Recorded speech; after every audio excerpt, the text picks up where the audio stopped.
Hey, hey. Howdy, howdy, howdy. Hey guys, How are you? What's up, fellas? Wow. fancy finding you two here. You guys Isn't doing it, all right? isn't it fancy? Yeah. I'm doing great. I'm tired, but I'm doing good. Yeah, What a week it's been, huh? Since last week. man. Wow, it was awesome.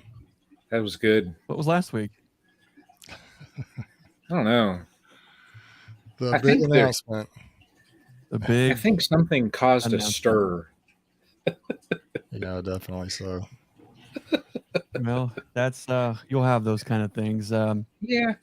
I did talk to Cayman today, and he, of course, he sends his best. There wasn't details to really share. He just wanted to let us know that he's really excited about sharing the details of the new conference just as soon as you can. As you can imagine, there's a lot going on right now, and Oh, yeah. being respectful of the information and what can what he can talk about and what they're still working through. We've got to be respectful and mindful of that.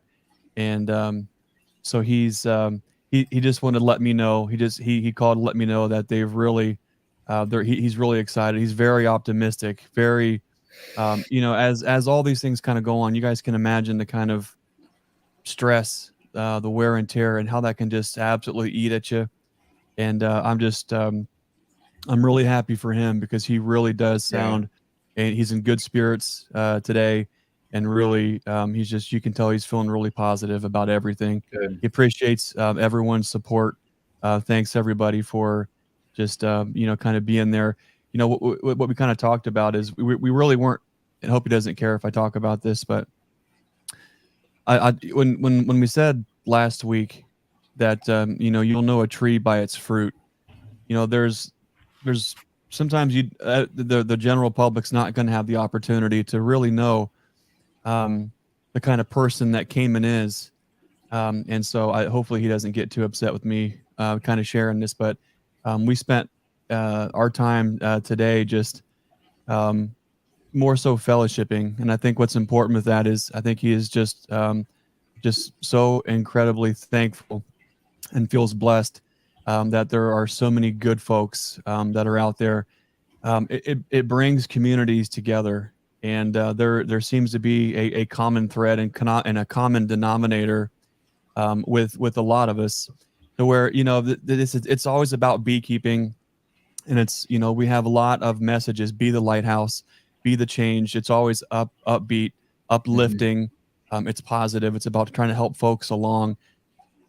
The common denominator and common thread, which is the beauty in these kind of situations, is how many folks are uh, praying for the whole situation, both sides. You know, no one wants any ill will for any side involved, and it's just incredibly. It's such a blessing to know that so many folks are praying for Cayman, praying for the conference, and they're also praying for everyone involved with the Hive Life conference, that everything gets Yeah. sorted out, that everybody can put that behind them and just move forward and get back to doing what everyone does best, and that's serving the community. Anyways, again, Cayman just wanted me to pass along how grateful and thankful and blessed he feels with all the support. He will have some details about the conference coming out real soon, and we're really excited to be a part of that, just to help better. There's a lot going on. It's going to be awesome. Yeah. So stay tuned. I know when we spoke, Cayman was hoping to have some details out in 7 to 10 days, and those are big details to just turn loose. Is Hmm. what I can. I'm only just trying to guess, but Yeah. it's just those details will be out soon. So stay tuned. Well, Lot going on there. if you think about it,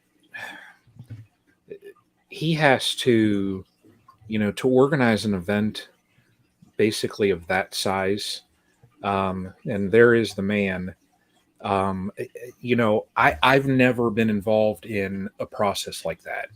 Um, uh, and I can't even imagine, what goes into just setting up, a conference of that size. You've got, I mean, set aside from vendors and speakers, it's just getting the venue, everything set up. So it's just a huge undertaking. And, but, like, I mean, we've seen in the last week, the support in the community.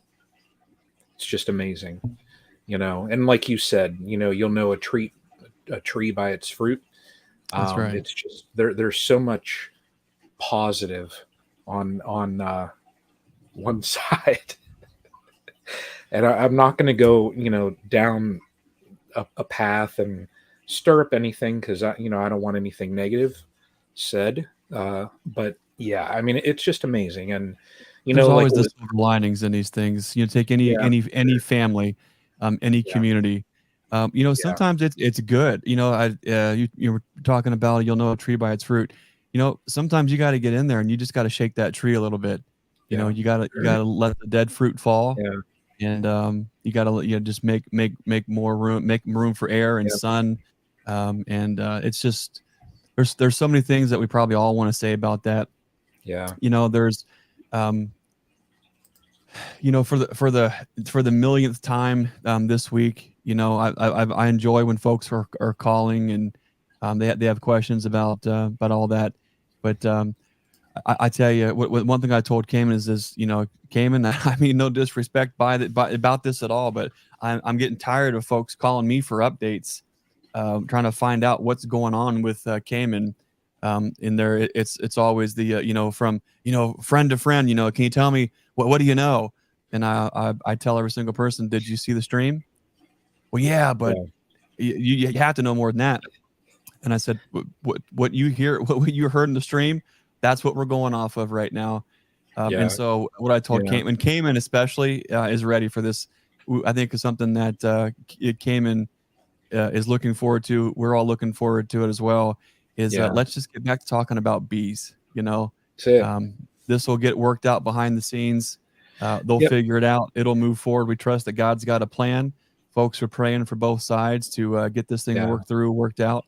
And I think we're all looking forward to Yep. just getting back to talking about bees. So That's it. Yeah. How about we talk about bees? bees, man, there's a lot going on right now. Ah, A lot of things to be preparing for. A lot of hurdles and pitfalls just up ahead that we got to be careful of. yeah. Not that we have to be fearful of, but we have to know what's coming down the pike here. And Mhm. once you've had enough seasons under your belt, you kind of know the basics on what may or may not be there. But this Yeah. is one of the years. I know last year we said it. If I had time to go back and listen to all the live streams, I know I said it, and half of me hates that it came to be. The other half of me is happy that we're in a place where we can see what's going on and then share it and help get the word out. But last year the warning was things are too good. You can't have things this good for this long and not pay a price one way or the other. I'll share this one little story with you, and I promise I'll try to not get on the pulpit too much tonight. But this is the time of year where a lot of us are you're encroaching on burnout. You are getting to that point where you are just absolutely done with a lot of these things. You're ready for it to be behind you and move forward. But you have to dig in and finish strong. And you got to make that last hard push to kind of make those things happen. And it's, I feel like every time I get in that kind of situation, I do feel like God gives me a little sign, a little something to remember.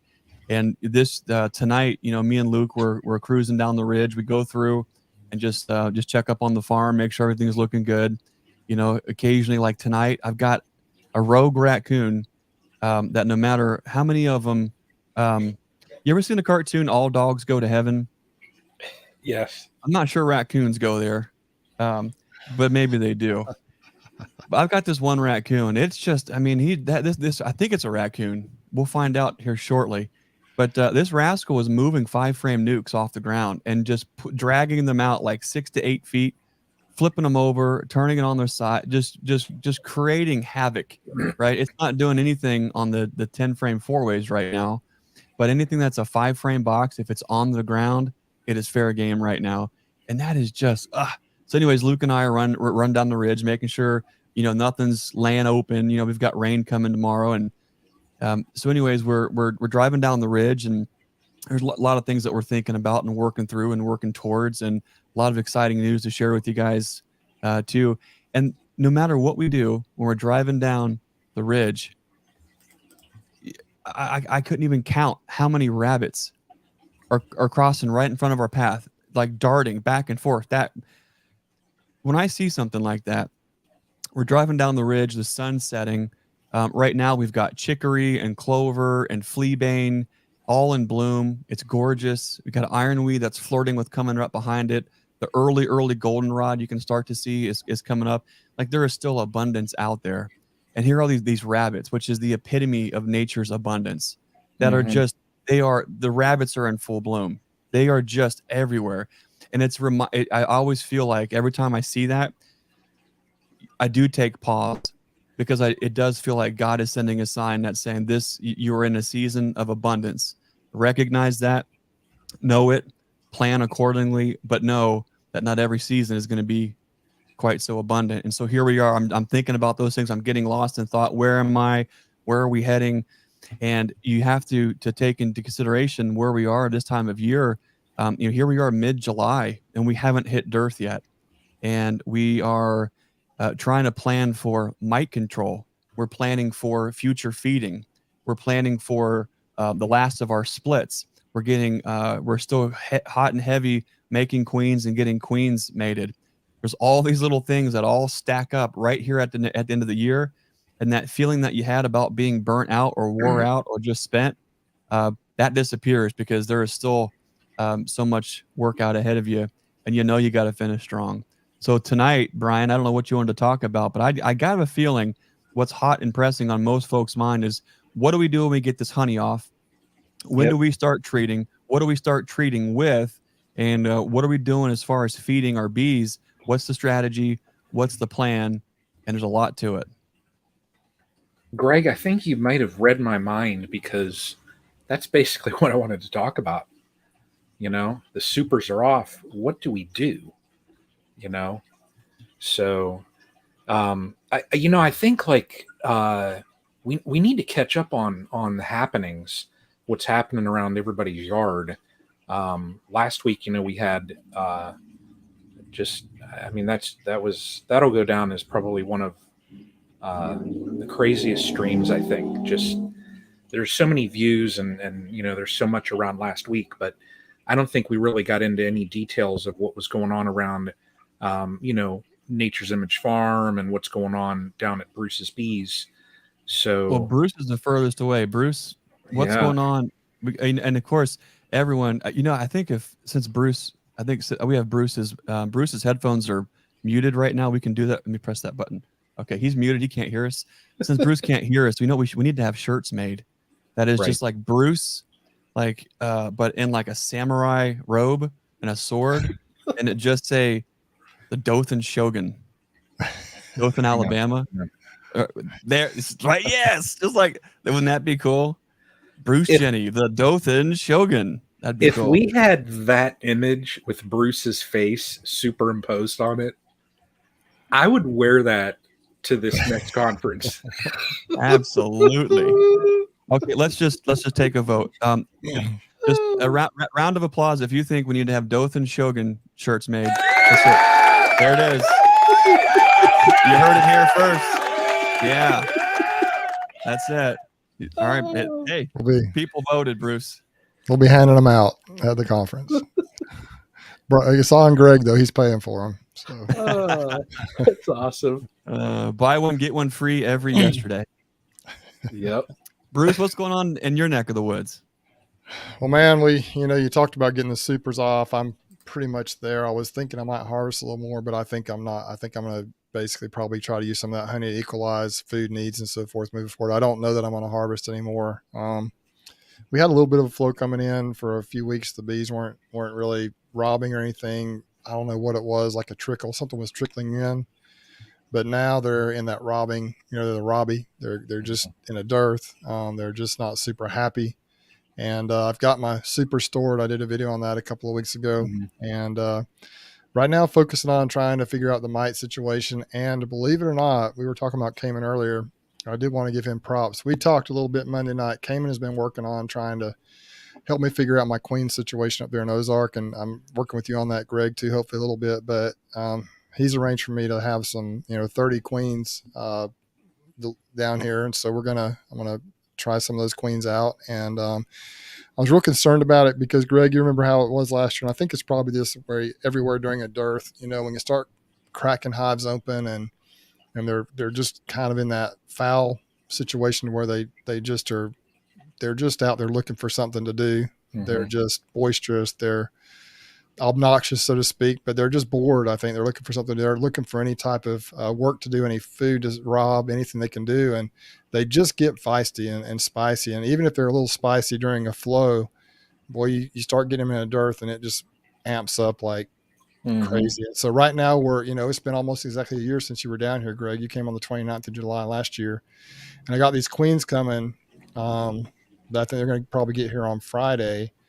And so I've got to figure out how to get those queens in there. And so Cayman walked me through kind of what he would do. And it made a lot of sense to me. The pushing cages. I saw Brian, you mentioned that Todd, I don't know, we can go address this question real quick right here, guys. I know we're kind of talking about what we're doing, but this is what I'm doing. So I've made a few of these. I didn't know it was so hard to find number 8 hardware cloth. I went to Home Depot and they didn't have it, looked online. Nobody around here has it. And so I actually had a friend in our local beekeeping club who happened to have some, and he, we made an arrangement to get some of that, but I'm going to try using pushing cages. I think the beauty of that is after talking to Cayman, after actually watching a couple of videos from Gus Mitchell and also watching some Michael Palmer videos, you put those pushing cages in there and you put them over the brood, and the bees emerge within the cage with the queen.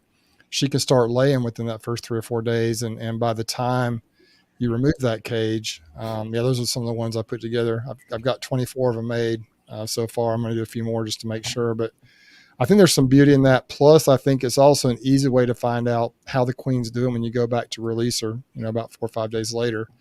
And so I'm excited to give it a try.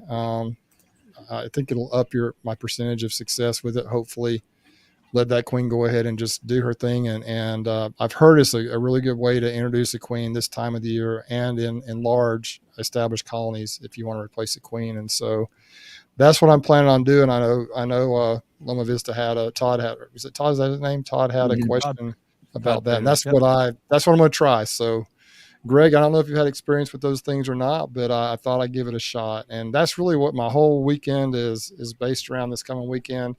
I've also actually hit them a couple of times with oxalic acid. I know what folks say about that in the summertime, but just to try and knock the mites down a little bit. If I'm going to test them in a couple of weeks, and if they're riddled with mites, I'll go ahead and throw some Apivar in there. It's just so darn hot and humid here right now. I hate to put anything in there besides Apivar. Or Amitraz, whatever. Amitraz is the active ingredient. But I'm just going to order some strips, I think, and probably put those in the colonies if I need to. But I'm going to test them first and see how that works. And so that's kind of what I'm doing. Just trying. I've got some just cleaning up around the bee yards to do where I've had dead outs. I've had a few of those. I tipped the hives up on their side, and I've got to go get those figured out. That's one way I'm going to try to process out some old frames and get those boxes stacked and stored. And so it's just not the fun part of beekeeping right now.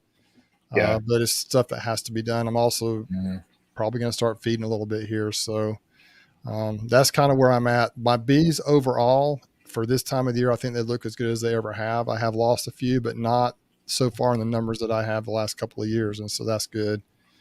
And starting to see some beetle pressure, especially down there in that Slocum yard where I did my last couple of videos. I'm starting to see some beetles down there, a few other places, but it's pretty strong down there, the beetle pressure. And so I'm going to keep an eye on that and maybe try some different things there, but just plugging along, doing what beekeepers do. And I'm really excited to try to get some, kind of capitalize on what we started last year and just continue to improve the quality of the queens up in Ozark. And once again, Greg, I know I keep bringing it up. I'm hoping to get a fair number from you as well here in the next month or two, and just introduce some and just kind of get this whole thing rectified. And so we'll just roll with it and see what happens. Hey Bruce, Dwayne here's asking what size wire cloth, and then I saw very next Jim has. Do you have a plan on making those? Okay, I will tell you this. There is a really good video from Gus Mitchell. I'm working on a video, but my video, just to give you just spoiler, my video is going to hopefully have all 3 stages in it, and so I don't have a video out yet on it. It's going to be, I'm making the cages now. I'm going to introduce the queens this weekend, and then probably mid next week actually release them. Sometime get up there and release the queens. So I'm going to take you through the whole process of what I'm doing. This is my first time doing it, so I'm not an expert in this. Gus Mitchell actually shows how he makes those cages. There's a video, I think, just type in push-in cages and Gus Mitchell, and he lays it out really well. What I'm doing is I'm cutting mine. It's number 8 hardware cloth. I'm cutting mine in 7, let's see, 6 by 7 inch squares. And then when you fold it, it ends up being 4 by 5 inch little cages.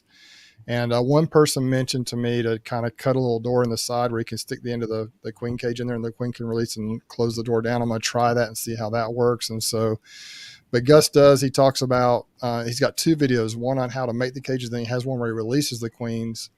And when he does that, he kind of explained how he introduced the queens to those cages. Mm-hmm. And then Randy Oliver also has a couple of videos on, one of them is on, I think, introducing the queen to the cage, and the other one is releasing her and following up. And so those are a couple of places you can go to look if you want to make some. But I will have a video coming out that I haven't seen one like it before. Hopefully it'll be about, a reasonable length of time, but have all 3 steps involved. And so that's kind of what I'm going to do. And hopefully it'll work. I think it will. If anything will, awesome. This time of the year, it should work, I think. Awesome. Greg, what's going on down your way, buddy? I don't even know where to start. It's been the last couple of weeks have been absolutely, not only they've been just incredible growth, not only with the farm, but with just the future of our queen breeding program. So there's a lot to kind of get into there. I do want to circle back with Bruce after we all get caught up on queens, because that is a part of this time of year's strategy and plan, what to do, how to do that right. And I think things like pushing cages do have a place. And this time of year, you got to be real mindful introducing queens, especially on a dearth, and Bruce has been very honest. Last year, this time when we went down there, the bees were just absolutely fiery. And I think you were at a spot where we're just getting into a real serious dearth and was putting out some open feed to kind of cool and settle them down. And I'm going to make a little note here. Whoop, don't drop my pen. I try to keep notes here as we talk, because I think too much and I forget way easier. So let's talk about queens in the summertime, because there's a lot to consider, and maybe we can get into that too. And that also plays into mite management and also feeding, because what's nearly as important, or arguably more important than mites, is if you are getting into later queen introduction, which I think is beautiful. There are so many opportunities for that. There are some things you really got to pay attention to. Mites, obviously, but feeding and flow, because if we can stimulate these colonies to where they're not so edgy because of dearth, or they still feel like they've got some incoming, they smooth out. And I think that it plays a big difference on queen acceptance. And that's where I think pushing cages at some point, I think we need to have a conversation on, I'm not sure, boy, how do I say this right? I'm not even sure that you can. It does feel like there are circumstances, there are times where different genetics of bees don't get along with other genetics of bees. And we'll dig into that and see if I'm absolutely crazy, which is highly likely. But some of the, I guess, breaking news at the farm is, to me, it's kind of breaking. But a bunch of things. We have formed a bunch of new collaborations to distribute a lot of really awesome products out of the farm, kind of as we grow. And it's not only it's products that we use, that we can speak to, but also products that really resonate with our audience and resonate with our local audience, our folks in our community. So really excited to now we are Ohio distributors for the Hive Butler, including the brand spanking new Hive Butler uncapping tank, the Hive Butler itself, and Tracy and her husband John are just salt of Wow. the earth folks. They are great people. Met them back, or met Tracy back at the West Virginia conference when we spoke there, and we just hit it off. And I just immediately knew, you know what, if there are people to partner up with, it's doing it with people who are on the same, are share the same vision. And it's I'll get more into that later, but so we've got Hive Butlers, and we'll be those are available right now. There's Awesome. this super great big news is for all of our folks, if you are in the state of Ohio, if you are a bee customer of ours or a supply customers, mark the calendar. This Saturday, the 22nd, 10 a.m. to probably about 2 o'clock is the big honey harvest for the learning yard, and we'll pull out some other supers too. And we'll run all of you through exactly how to pull the honey off, how to uncap it, how to spin it, how to get it into buckets, how to bottle it, how to put your labels on. We'll show you the whole thing right here at the learning yard. And I also want to have this invitation open for any of the bee clubs that we also spoke at this year so far. So any of the members at the Fairfield County Bee Club, you guys are welcome to stop by too. Guernsey Noble Bee Club. If you're in that bee club and you're listening, you are welcome to stop out too. And I know I'm forgetting some, and it's my brain's fried. But anyways, it's just a fun time. What's really cool about that is we have some special guests. We have the one and only Terry Chapman of Guardian Bee Apparel is coming all the way up from Georgia because now we are also local distributors and the first distributors for Guardian Bee Apparel. So folks have been looking for bee suits and we've got that through a great company. So Terry will be up there. So that's going to be fun. So Terry Chapman, Guardian Bee Apparel will be stopping out Saturday. We also have John Turpin from Strong Microbials is coming out. He just stopped by last night. We are now Ohio distributors for Strong Microbials for all of the Super DFM, the P801, and their brand new Super Fuel fondant patty, which has rocket fuel in it, which is the Apis Biologics, and it also has their probiotic in it. So it is a unique offering based for probiotic health for the bees. So that's really cool. It's been a great week. We are also we have a delivery coming from Nod Apiaries. So now we are a Ohio dealer for Formic Pro.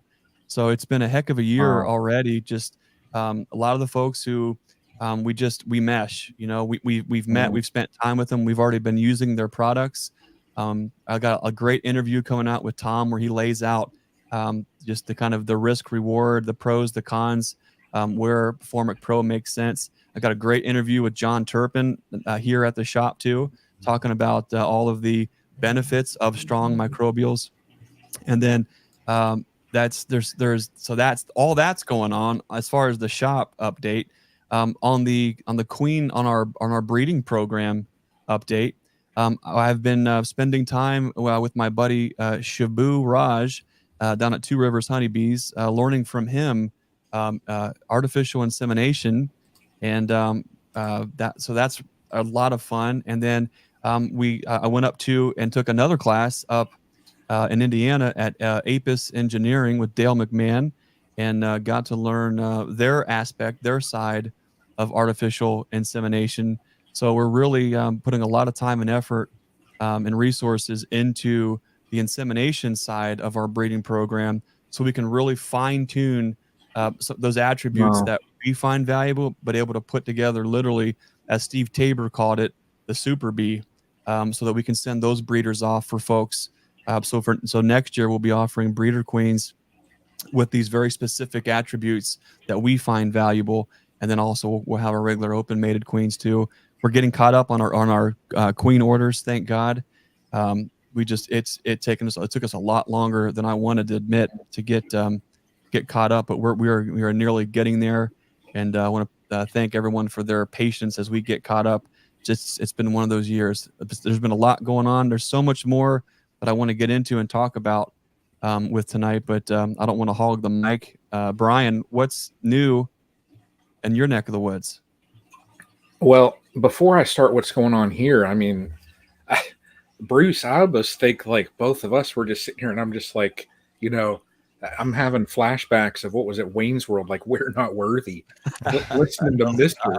And I mean, I don't even know whether I can call you Greg anymore. I got to like go back and it's Mr. Burns now. He's the one that needs a Shogun outfit. Jeez. Show enough. Show enough. I know. He's the leader of the gang here. Well, Mr. Burns. Stop it. Flattery will get you everywhere, including free donuts on Saturday mornings. Exactly. Yes. Yeah. It's been busy. I got my harvest done. Didn't quite get as much as what I thought I would, but I still got more than I ever had for this time of the year. So that was good. Got a visit from the inspector, and overall his visit went well. I was pleased with the results from checking the colonies that we checked.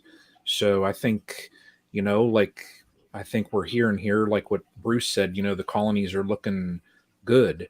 They're strong, but like we've said, right now is such a key time of the year that you have to stay on top of them.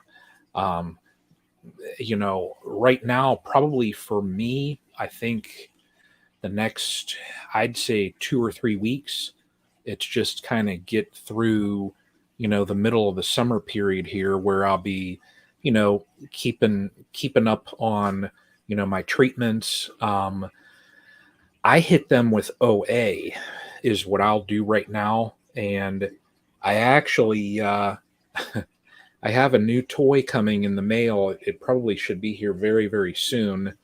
And that is one of those, they're instant vapes. So that's a whole different ballgame there. Yeah. So I was talking to Rob, and the instant vape will be at the apiary now. So that'll really help things out. I mean, it's it literally takes a minute or less per colony with that Joker. It is so fast. 45 seconds on a 2-gram dose, and you can just getting 23 colonies on a 5 milliamp battery, 18 plus on a 4-gram. There is just, there's a lot of things that you buy, you're like, was it worth it? I could justify it. That one is one of the ones that you would never second guess whether or not it was a good investment. Once you use that thing, it'll be like, oh my gosh. I know. And I was just talking to him, and we were just talking about, I mean, like this right here, the time of the year and what's going on.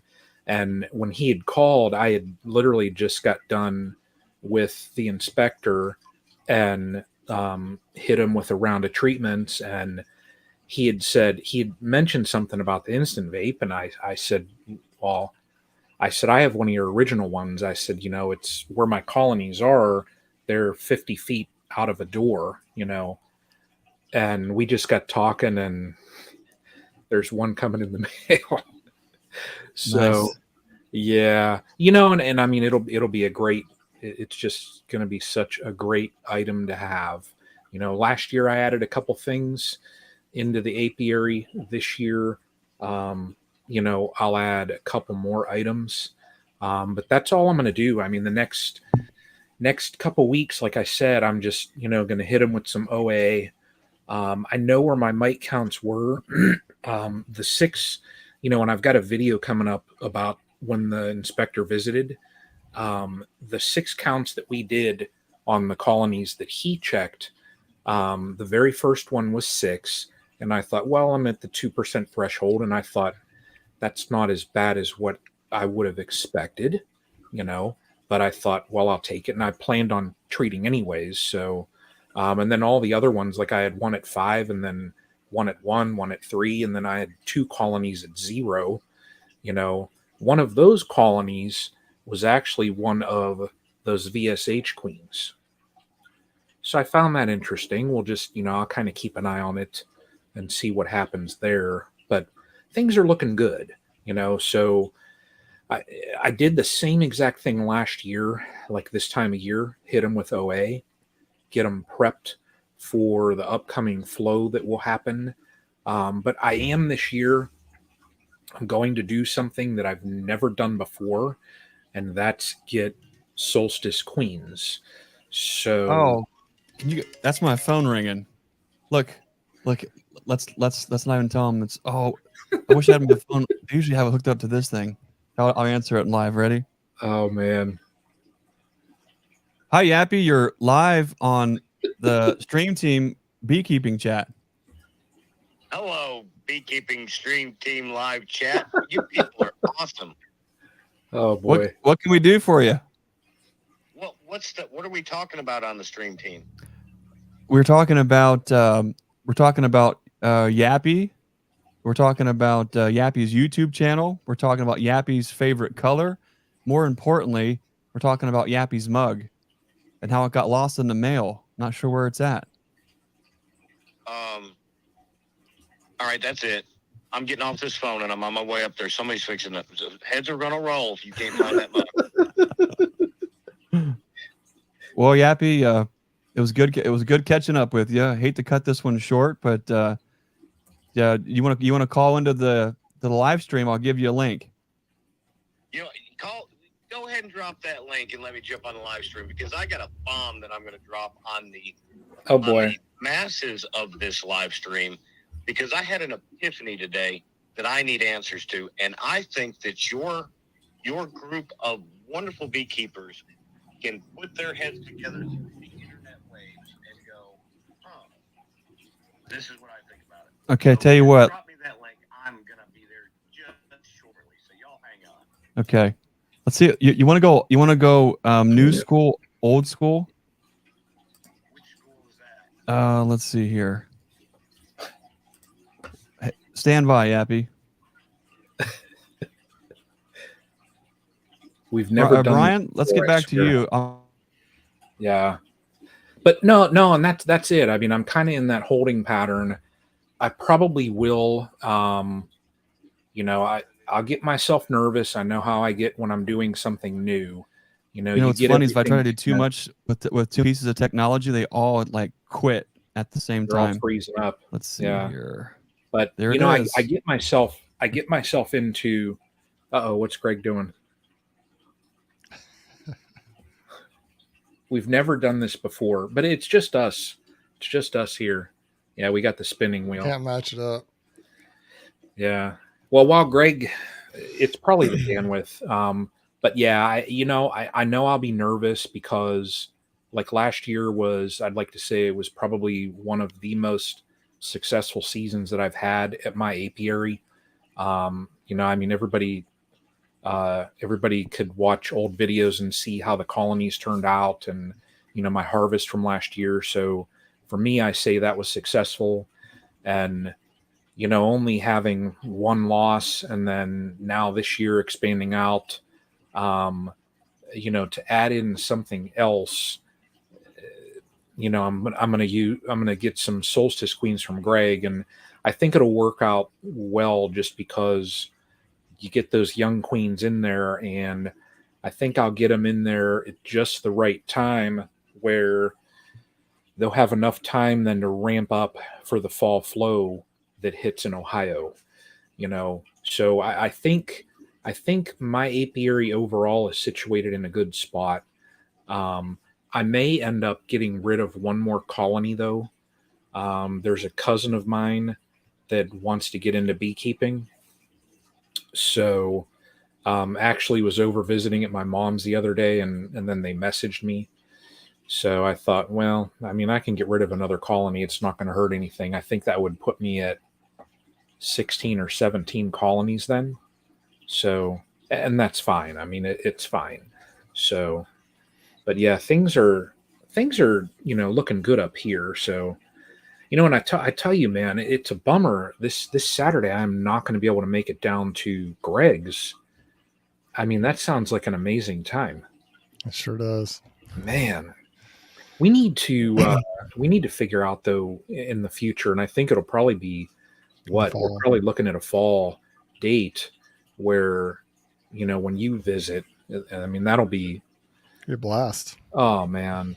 Yeah. I see Brian on here. He'll have to ride up with me. Brian Lee. That'd be fine. Yeah. Uh-oh. Greg, you try these things and the stars, they fall out of sync. It's almost like the Starlink gets just really tapped out. And now look, we can't even hear them.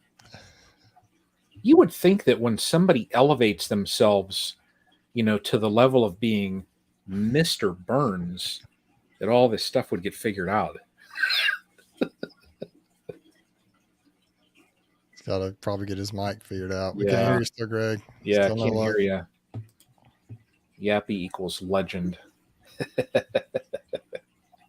Yappy's funny. I can. It's almost like if Yappy joins in here, I don't know whether I'm going to let him join though, because he didn't call me. Oh no. So, did he call you, Bruce? Not today. Yeah. See, he didn't call you either. So, 1 minute. Let's see what Mr. Burns got going. There we go. No, and I tell you, I'm truly excited for everything I think that's going to take place in the beekeeping community. It's just, I think there's going to be some exciting times. So, yeah, I mean, look at just golly, just last year and a half, yeah, the things that have happened in the beekeeping Yep. world. I mean, not really. I mean, obviously, everybody in here is a part of it, but just Yep. a lot of things are moving pretty quickly, I think, and it's Yeah. because of people are opening up and willing to share and do Yep. work with each other on things, and I think it's opened up a lot of avenues for a lot of people. Yeah. Both the beekeepers, the businesses, the bee businesses, and people who do both, and it's just been a really incredible opportunity. Yeah. And I can honestly say too, look at Yappy. I can honestly say too, I know he didn't mess anything up. I know without a doubt. Listen, I'm sorry. I would not be like where I'm at as far as in like with my beekeeping knowledge. I would not be sitting where I'm at had it not been for this community and what everybody shares. And it's just, we all grow together, and that's what this is all about. It is, you know. So what were you going to say? Oh, Yappy said he talked about, I'm so sorry to mess this up. He didn't mess anything up, but he really helped me out this past week. If anyone watched the video that I did one where I had I had a honeybound colony. Brian Lee's on here. He helped film that, actually, the honeybound colony. And then I went back and did a follow-up. And of course the follow-up wasn't the right hive. And so a couple of my viewers pointed that out and talked to my wife about it. And I just reached out to Yappy and said, what do you think? And we talked it out, and he called me, and he really kind of helped me figure out what to do with that video. I did the video, and it's obviously, I kind of did it the way I wanted to do it, but he gave me some real pointers. And then the thumbnail and the title were pretty much, his idea of how to do them. And it's got my touch on the thumbnail, but with his idea, I basically did what he recommended. And it has just, that video dropped yesterday morning. It's done really well. So I really appreciate Yappy for spending the time with me, talking to me on the phone, walking me through that. Saturday, we talked for a good long time, and then texting me and helping me figure out kind of what to do. I really didn't know if Yappy, when a guy like him who's got 180,000 plus subscribers makes a recommendation, obviously he knows a little bit about YouTube. And so I was like, ooh, I don't know. It doesn't even say anything about what the video is about, but he's like, just do this. And I did. And man, that video it's done really well the first day and a half or so. So I appreciate it, Yappy. Thanks, man, for giving me that advice. And awesome. And it was a fun video, real fun video to do too. And people have been real supportive, and I appreciate everyone on here who's seen it, and many others. Greg, you're back. I need to watch it yet. Can you hear me now? We got you. Oh my gosh. Mr. Burns, we can hear you. Excellent. Okay, stand by. Yeah. Is Yappy joining? Look at that. We're going old school radio show. Oh, that's his. FaceTime. Yappy Bee Man, how can I help you? Yeah, BP man, how can I help you? Is your refrigerator running?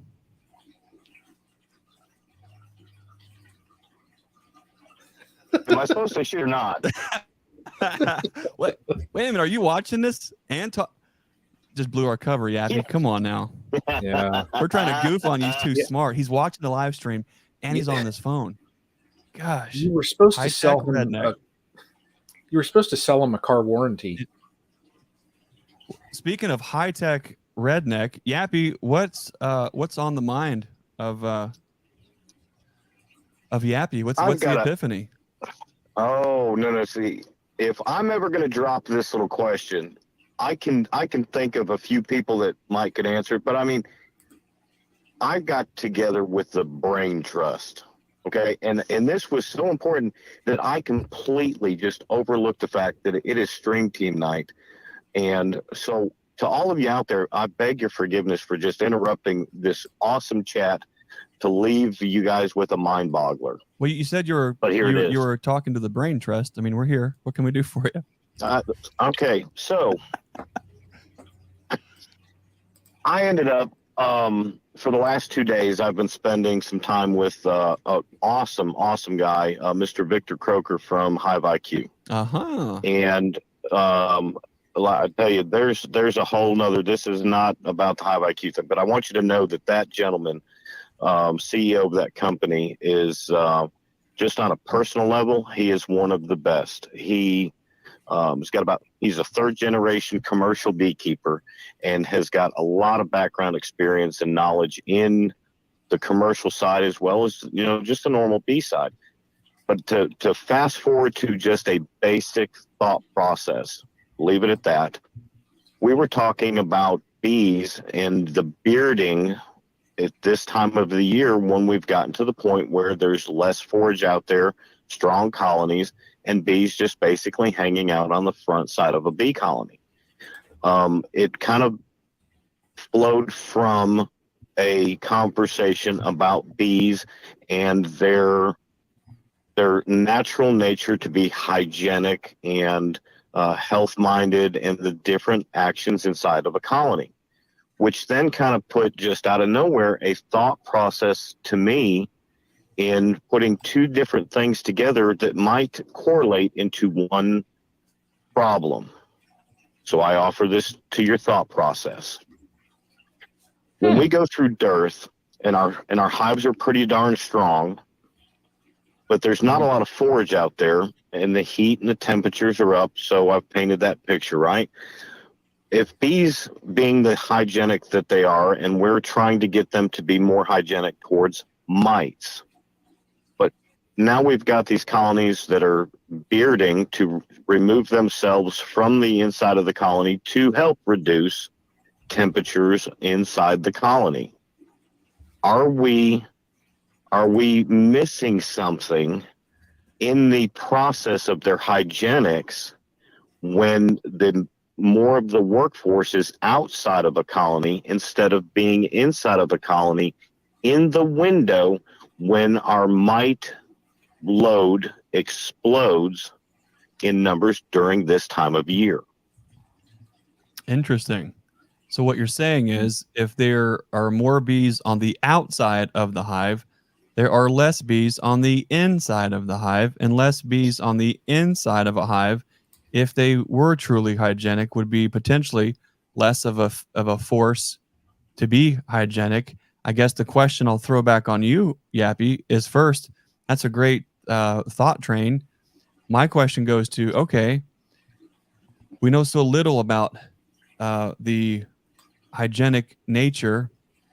I mean, there's a lot we do know. However, if there was an age group of the bees that were to do that, what is the age group of the bees that are going to be on the outside of the hive versus the age group of the bees that would be inside of the hive expressing those hygienic traits? And I love where you're going with that. So in theory, the bees that are hanging outside of the colony would potentially be the workforce of the foragers. Right. the grocery getters, not so much the ones that would tend to be inside the colony, providing the hygienics of the colony.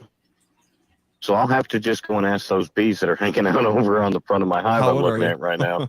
Hey, how old are you? Yeah. How old are you? Yeah.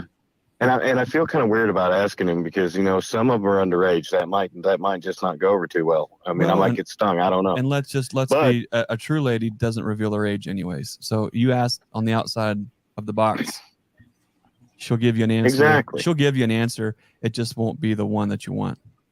Mm-hmm. It very possibly could. I mean, and it's, you know, I don't know if we have to cut them in half and count rings or check IDs. I don't know, but you know, and this is just basically a thought process, but it was something that clicked today going, well, during the dearth is that window of when our mite count supposedly seems to increase. That's just the general thought process. You know, I've not done anything scientific or, you know, kept track of records to go, okay, so between early spring when the bee population starts to explode in the colony through the window of grocery getting, you know, the foraging and the bringing back and everything else, and that numbers build up versus we've gotten past the flow, we have the buildup, and now we're going through just a pause window and saying, well, that, you know, why did the numbers just get high slowly up to this point, and then there's so many that causes the explosion? I mean, it could go further back. I just was trying to put something together in a question form of, is there a correlation between the amount of bees that are hanging out with nothing to do? Does that reduce anything going on inside the colony in regards to hygienics? And does that possibly relate to the massive increase of a mite load in a colony between the end of flow and the beginning of you know, depending on where you're located, obviously, but the potential of the fall flow starting, which then is, you know, right before we do mite treatments anyway. Just it's a good thought though, because if you kind of track it to, well, where do the mites come? When do the mites bloom or boom really in a colony, and you track that back, you're really looking at you know, as the brood has reached the pinnacle of brood and drones being made inside the colony. You could argue that is really the beginning of the end of the doom and gloom for mites as far as their expression, because once they take a foothold at that point in time, you know, you still could have extremely high mite counts as they just continue to move forward, especially as the brood starts to slow down. It's an interesting thought, and it kind of, I like it when you bring questions like that to the table, because one question actually leads to another, and it's not about having a right or wrong answer, but then one question leads to the other and leads to the other. As if you were, so like, okay, let's say that was the case, you know, you would look to, okay, well, how do we keep less bees off the front and more bees on the inside? Like, for instance, you know, the beekeepers say a lot of things, and until you see otherwise, you just are regurgitating the same thing that you've heard all along. But for the most part, you'll hear that nurse bees are what you need in a cell starter to start queens up. And while that's true, and they're probably more adapt to that, you can 100% make a starter with old bees, and they revert back, and they can still draw beautiful cells. Now, they're not going to do that week after week, right? But you might get one or two. I've got a couple cell starters that I intentionally did that just to see what do they do. And we got two rounds each week out of each cell starter of 45 to 90. And they did great. And then all of a sudden you get into that third week, and it just completely falls off the face of the earth, and you're at like 50% takes. So while those bees could revert back to producing royal jelly, the question then now that I have for you, Yappy, for your research is, if the field force and forager bees can revert back to making royal jelly and tending to grafts, if the nurse bees are the ones that are hygienic inside of a colony, can the field force revert back to some of that nature if they are in a situation where they really need to? And if the answer is yes, what can we do to keep more of that field force inside of the colony when it gets hot? And then I think you start opening the door into insulative type boxes, extra ventilation.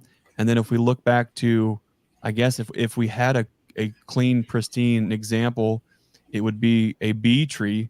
And just because there's a colony in a bee tree in July and August and they're not bearding doesn't mean it's a healthy colony, because I've seen it. They can absolutely be just crippled and riddled with mites and hive beetles and everything else that we see in a Langstroth box. They're just chilling out a little cooler of a cavity. So there's another question to your question. That's not a fair question, because you have literally gone from Ohio to Florida, hop, skipped, and crossed a puddle to California, and you've ended up in Tokyo. At least know where we're at. Yeah, that's the best way of getting out of where you're lost is at least knowing where you're at on a map.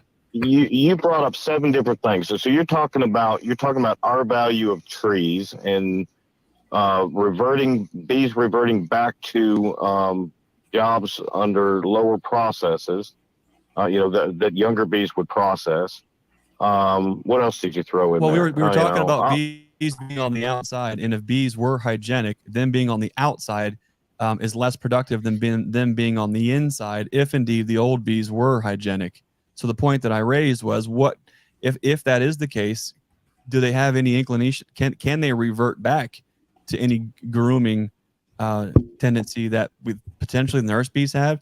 But truth be told, is there really any? How do we? What's the leading info on the hygienic behavior, if it is just nurse bees or if it's a combination of both?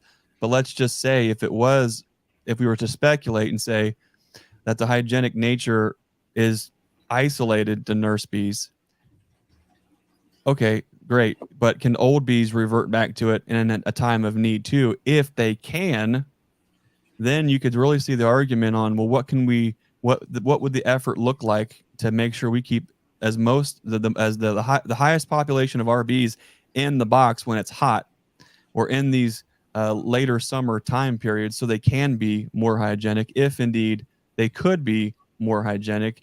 And then I think that's where it gets into keeping the colony cooler, keeping it ventilated. And then the example was, if we look back to a tree cavity with an R value of, let's say it's a 3-inch sidewall, would be 75, $1.50 would be, what is that? R value 2.2. If it's 0.75 to 1 R per inch, that's where my mind goes, is okay, if it was, what does it look like if it was indeed that thing? What can we do about it? So in science, has to show that any process has a 100% outcome, and they will adjust the. Did we lose him? When Greg muted himself, he muted Yappy. Uh-oh. See? There we go. We got Yappy back. Thank goodness. Holy cow. I've been sitting here talking for the last 10 minutes. I know. Did you? We got most. But anyway, so we're pulling your leg. We heard every word. Okay. So science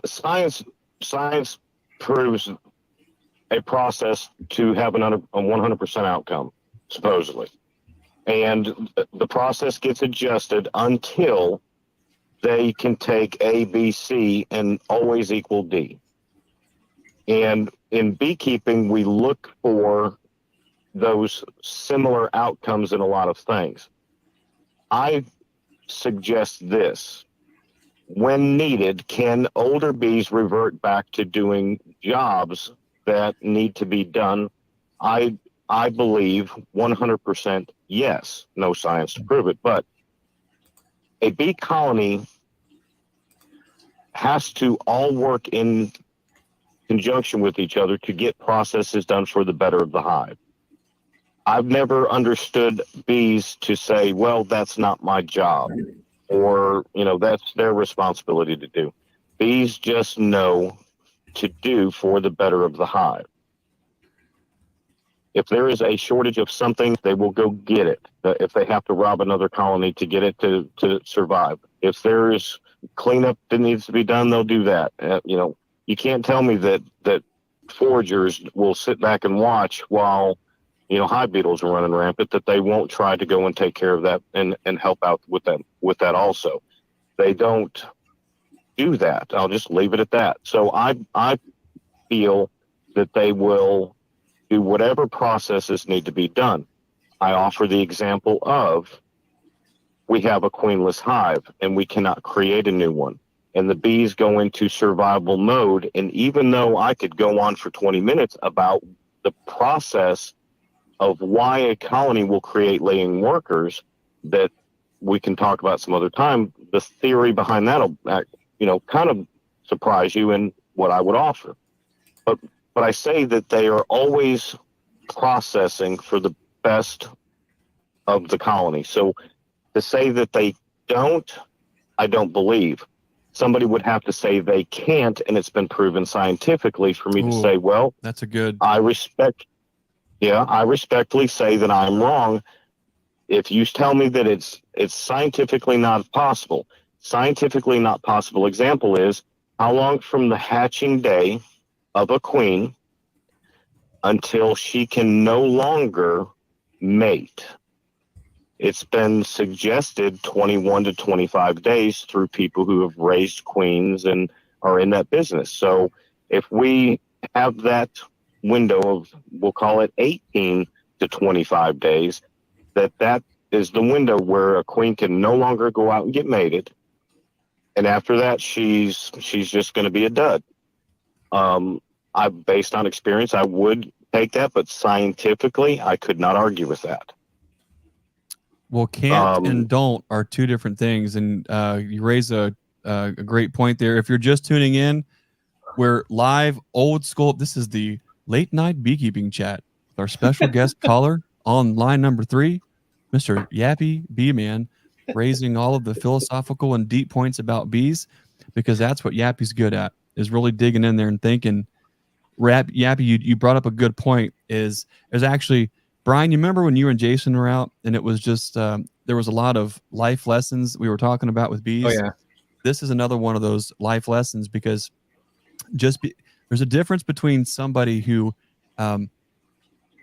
can't do something and somebody who won't do something. Yeah. And when we're looking at these bees, there's a difference with these bees having the biological inability to do something, or them choosing not to do that thing. Mm-hmm. And where the beautiful life lesson in this is, as you raise a family or you build a team, what makes a team great is that every person in that team has a certain competency level at some point, where as you go up that chain, right? In this case, the foragers, those foragers can revert back and do tasks in the colony if called to do so. If there's a void or a lack of being able to jump back in there and do it, that's actually an awesome life lesson, because as you are building a team or you're building a family, you are at first you're the one who's got the post hole diggers out and you're digging the holes and you're setting the posts and you're setting your cross members and you're building the barn, then you're pouring the concrete and you're going on and on and on. Eventually you build a team and delegate those functions. They're not even a lesser function, but they're a function that's dedicated to a skill set and ability at that time. And then as they grow and mature and are successful with those delegations, they move on to the next, to the next, to the next. And you build yourself a system that's full of built-in resiliency and redundancy in case you ever have to call back and do this. Well, the guy at the top who's running the skid steer or he's running the backhoe can jump right there with a set of post hole diggers, and he can clean out a hole and he can set grade and do all these things too. It's a beautiful thing to really think about. So once again, Yappy, I think maybe we need to have an entire show just dedicated to life lessons, and just tune into all these little individual things, because it's a beautiful way to look into the honeybees and see, well, what do the honeybees have to do with us? Well, a lot. There's a lot of life lessons we can learn. So Yappy, thanks for bringing that one up. Oh yeah. I don't know if I should say thank you, you're welcome, or I apologize. Well, Yappy, thanks for being the guest caller, the mystery guest caller on line number 3 on the StreamTeam Beekeeping Chat. It's been my honor. It's been my pleasure. And until the next time, au revoir, arrivederci, goodbye, good night. Thanks for having me. See you in the chat. Wow. See you, Yappy. We'll See see you guys. Yappy. Have a great night. Yappy's like an onion. There's just so many layers to Yappy. Not that he makes you cry all the time when you get close or smell him, but just the fact that there's so many layers. Like it's like just a rainbow layers of wow. Cool guy. Super cool guy. Honor to call him a friend. That's for sure. This conversation tonight, and the last thing that is in my head regarding Yappy is a Yappysaurus Rex. A Yappysaurus Rex. Wow. Yes. So I'll explain that another day. But yeah. So the many layers of isn't that fun? Being able to just take. Here's what I like about this community. If you tuned into here for the scientific latest and greatest on Apis mellifera, well, you've already turned out. You've already turned off and hung up the line by now. What's fun about these kind of chats in this community is we can take a thought and we can just run with it. And we're okay with running it out. And if we run out of gas or it doesn't make sense, that's okay. It's fun to be able to flesh some of these ideas out and see what comes from it. Who knows what Yappy was trying to bring to the table with that thought, but it sure sparked something else in me that I'll keep thinking about. That's the fun thing about the honeybees is there's so much to learn, not only about them, but about how ourself and how our existence is tied in with their existence. There's a lot to learn, there. You know, and the community that we have though too started out fairly small, and it has spread, and I know is overseas. We have folks in here I saw from New Zealand. We have questions from, where is Connor located at, Bruce? He is in Israel. We have questions from Israel. So this community is it's spreading. You know, community is growing. It's just, this is amazing. Do you want to, and I know the question here that we have from Connor, I have never used like one of the items that's mentioned in this question. So I'm an observer today. I'm just sitting here pushing keys and moving a mouse around. But the question here is, let's see here. So my question is this, Connor says, I experimented with non-grafting queen rearing with a double screen board and a walkaway. Turns out they both came back mated and are laying. I don't want to expand my apiary this late in the year as I don't have enough equipment drawn comb. I'd like to requeen a couple of colonies with the new queens, but I was wondering the best way given my double screen split has 10 frames of bees and my nuke has 6 frames. Wow. Would a newspaper combine after pinching the old queen be the best? A push-in cage, etc. And he says, thank you, Connor. So, wow. I have never used a double screen board. So he's talking about some things that I have no knowledge of.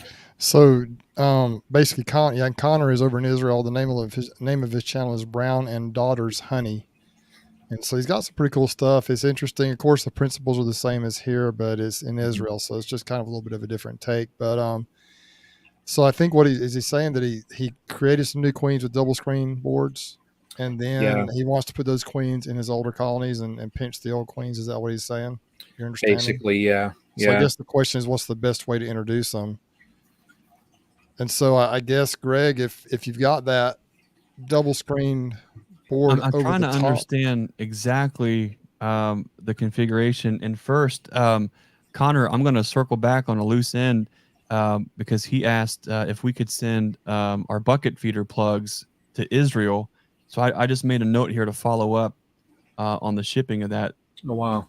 it was there was something challenging about shipping them to Israel, and then that lead just kind of got cold. So I'm going to follow back up on that and see if we can't send some plugs out there for him. So that was a sidebar. If I'm understanding this correctly, he's using a double screen board and did pretty much. He'll have to correct me if I'm wrong, but typically a double screen board is you're going to take. If I can get my big fat hands in here, you're going to take doubles, right? You're going to find where the queen is, and likely probably put her. See, I would imagine he put her on top of a double screen board. The double screen board slips in between the two, and then he's going to lose some of the force out of the top. Is going to go down into the bottom. He probably left some eggs behind in that bottom box.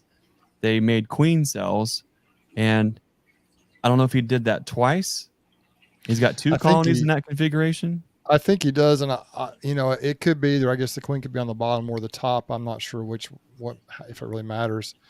It doesn't really matter a whole lot, but they used the double screen to make you're making one colony queenless, and then he let them ride out long enough. When he said walk away split, he let one of them go long enough, or whatever, all the splits that he made, to make their own queen. So now what he's looking at is he should have a queen right colony on one side of the double screen, and then he should have a colony that has queen cells that have hatched or will hatch and go on flights that will come and then populate the other. So he's actually what's fun about that is he's already in an overwintered configuration.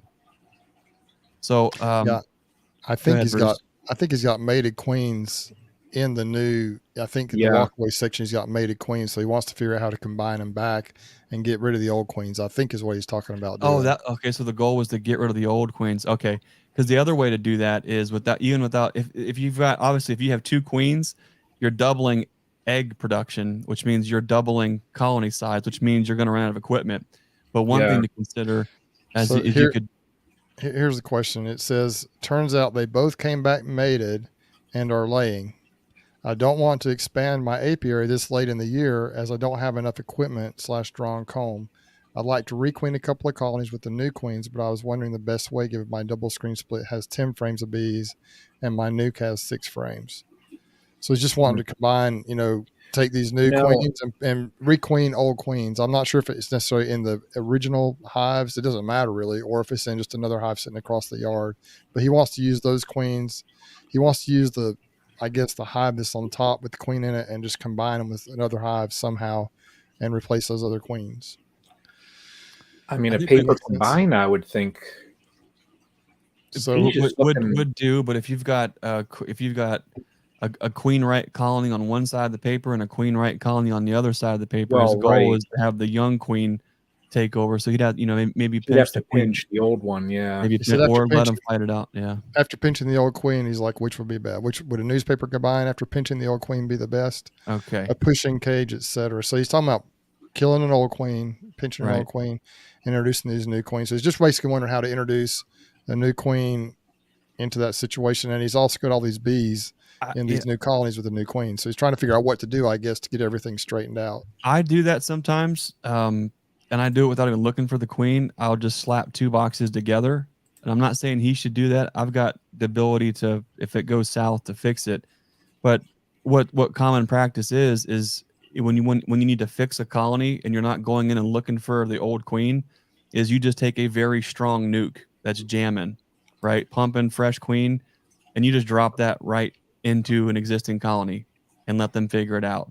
If it's a colony that's already queenless too, that's pretty common practice. The only risk is, if the queen isn't that old and she's not that failing and she still has spring in her step, I don't know what that looks like. So I don't want to. But so what could you do in that situation? Brian recommended, you could certainly do a paper combine. Depending on how many colonies he has, if it's 2 or 4 or 10, that wouldn't be terrible. I would probably go in and just eliminate the old queen first.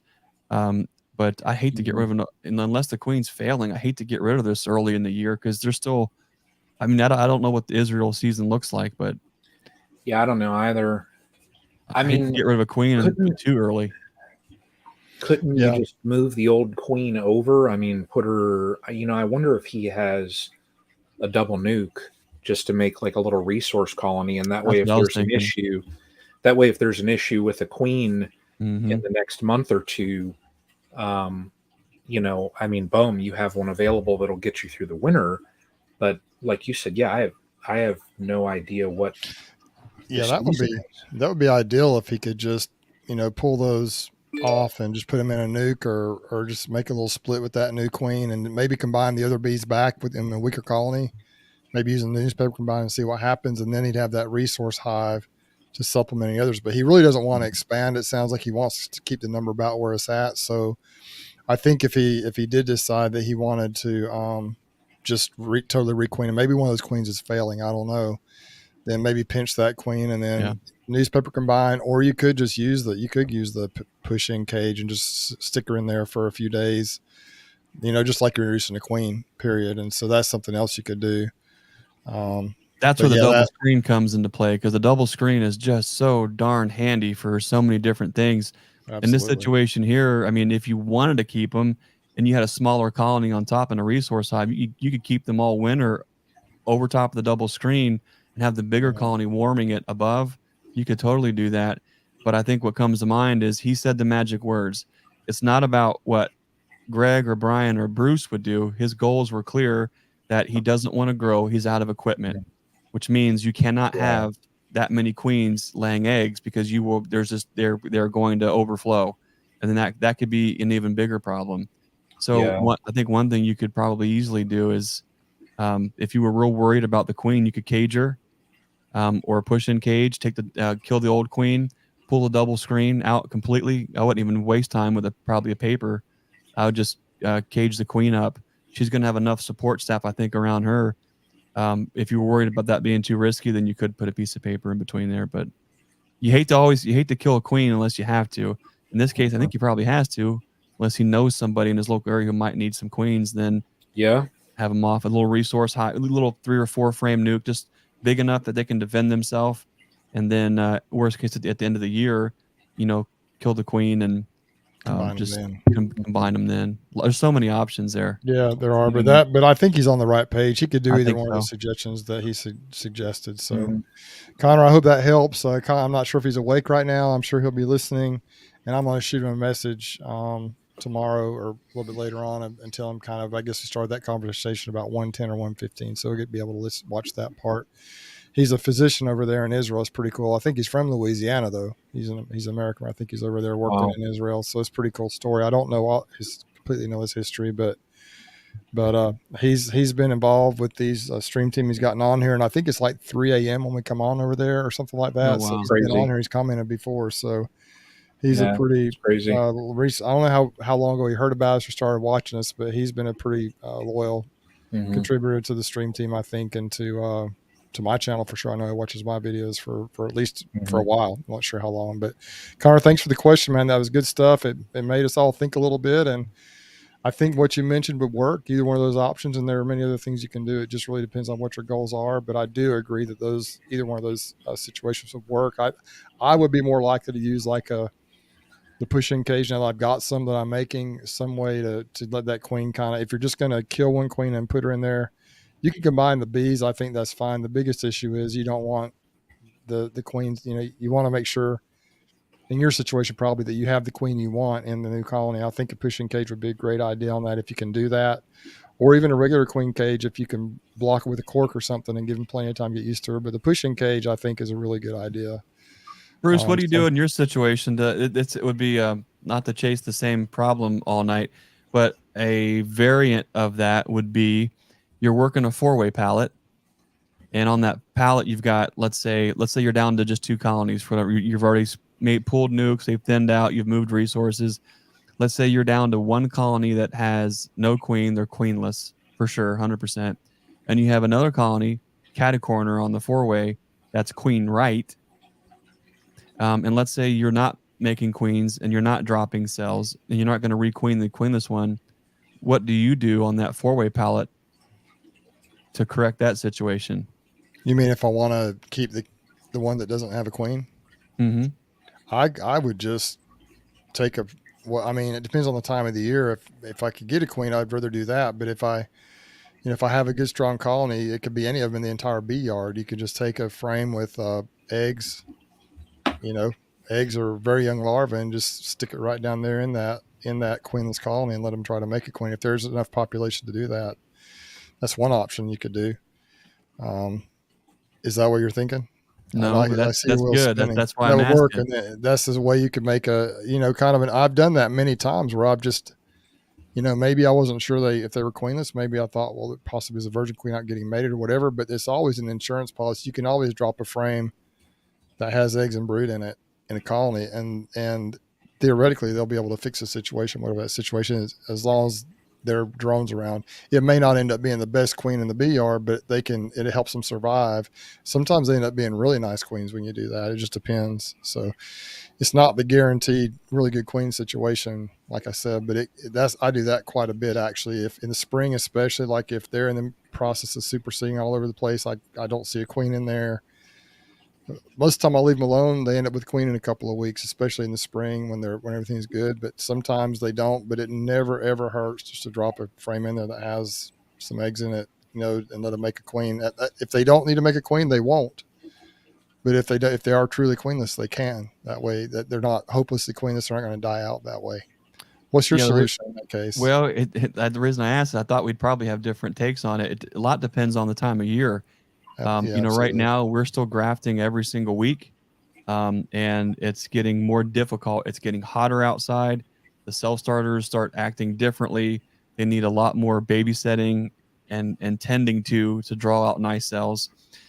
And so it kind of reminds me of something that I catch myself doing frequently now, where before I would really worry one way or the other what I was doing or the outcome. But what I would do in that situation, if we were talking about a 4-way pallet, where in one corner, let's say we had a queen right colony, let's just say it's an 8 to a 10 frame single. They're looking for maybe just a little bit more room, and then a catty corner, and then the opposite corner of a 4-way pallet was a queenless colony. Let's say they're running out of brood. There's not a whole lot going on there. They've just about all hatched out what brood was left. For me, a lot of times, this is probably, some people are going to freak, and probably a big no-no. And a lot of times I'll do two things. If it's late in the year, like right now, I would do what you just said. We're making cells every single week. I would just drop a cell in there. Right? There's always a way that we could do that. What I would also do though is two things. Either just like that the single is queenless. If it's like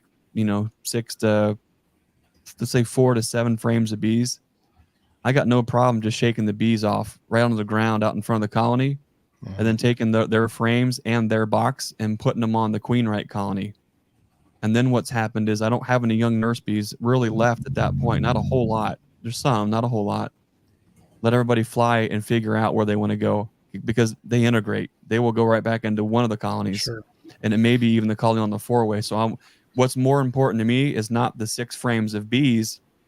It's the 6 to 10 frames of resources, which is the frames.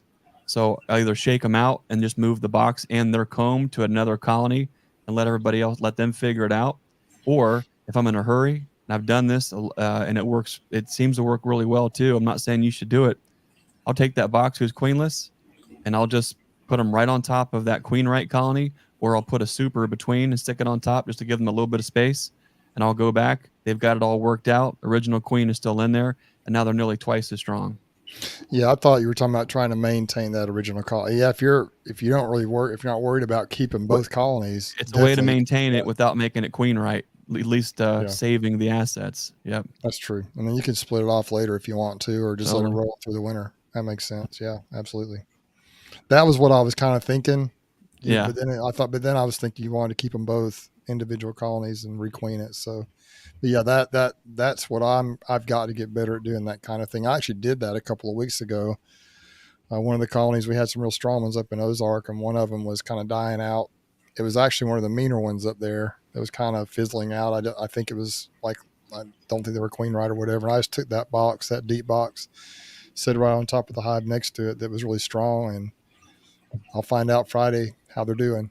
So, but I just set it up there, and hopefully it was going to work out okay. Down here, you have the issue of hive beetles too. You gotta make sure if you're adding space that that's just, they just absolutely, I hate them. They just create so many problems so fast. So you ought to be careful there. I saw when the inspector was over and we were going through my colonies the other day, I think I saw one hive beetle when I went through all of the colonies. It was amazing. Well, come hang with me for a weekend, Brian, and you'll see some hive beetles. Although there's kind of a new, I guess it was several months ago, Bob Benny shared I guess it was a presentation by the University of Georgia about a new hive beetle treatment using GrubX, and it was kind of interesting, but that's not proven or approved yet. But what some people here in Alabama I've heard have started doing is, and I saw a video on a guy down in Florida that did it as well back last year when I saw that video from Bob, is they're just spreading GrubX around the colonies. You can get GrubX at Lowe's and it just goes down in the ground, I guess, and theoretically it just kills those larvae when they come out. And there was a guy here in Alabama just a couple of days ago, one of the commercial guys here in Alabama that on the one of the Facebook pages, Commercial Beekeepers Facebook page, said that he just started using that last year in his apiaries. Like he just spreads it on the ground or all around his hives, just using it per package instructions.